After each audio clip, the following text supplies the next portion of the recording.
সম্মানিত দিনী ভাই বোন, জীবনে প্রতিশোধ নেবেন না, সফল হবেন।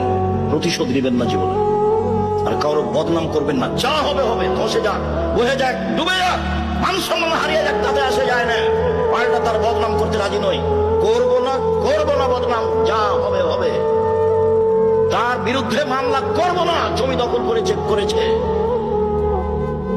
মামলা কারো বিরুদ্ধে করে মানুষকে জেল হাজত দিয়ে 1 মিনিটের জন্য আমি বাঁচতে রাজি নই।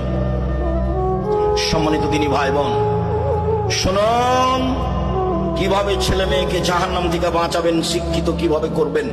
এবার শুরু হয়ে গেল একসাথে বাপ মা জিম্মেদার। একই ভাষা আল্লাহ রাসূলের মুখে, একসাথে মাও জিম্মেদার, বাপও জিম্মেদার, বাপও জিম্মেদার, মাও জিম্মেদার, একসাথে একই ভাষা। চলেন দেখি কয়েকটা। আবু হুরায়রা রাদিয়াল্লাহু তাআলা আনহু বলেন, রাসূল সাল্লাল্লাহু আলাইহি ওয়াসাল্লাম বলেছেন, কুল্লু মাউলুদিন ইউলাদু আলাল ফিতরা, প্রত্যেকটা ছেলে মেয়ে ইসলামী ধারণ ক্ষমতা নিয়ে জন্মগ্রহণ করে। আবুহু ইউহাবেদানিহি, তার পিতামাতা তাকে ইহুদি করে দেয়।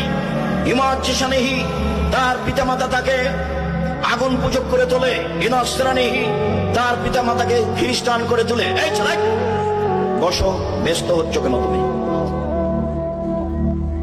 চায়ের স্টলে যারা এখন আছে, তুমি কি মনে করছো তারা সফল? তারা হলো নিম্ন শ্রেণীর মানুষ।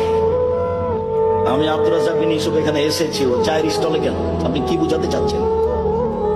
যেখানে জিলাপি বিক্রি হচ্ছে সেখানে আপনার মেয়ে কেন গেছে? ও ক্লাস 10-এ পড়ে, হিন্দুর মেয়ে নাকি? ওই হিন্দুর মেয়ে।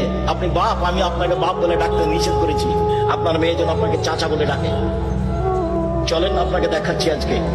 আর আপনার স্ত্রীকে আপনার মেয়ে যেন খালা বলে ডাকে। আপনি বাপ হিসেবে উপযুক্ত বাপ নন, এই জন্য আপনাকে চাচা বলে ডাকা উচিত। আমি নিশ্চিত জানি আপনি বাপ, আমি জানি আপনি বাপ, তারপরে আমার আফসোস বলছে, আমার দুঃখ বলছে আপনার ছেলে আপনাকে চাচা বলে ডাকুক।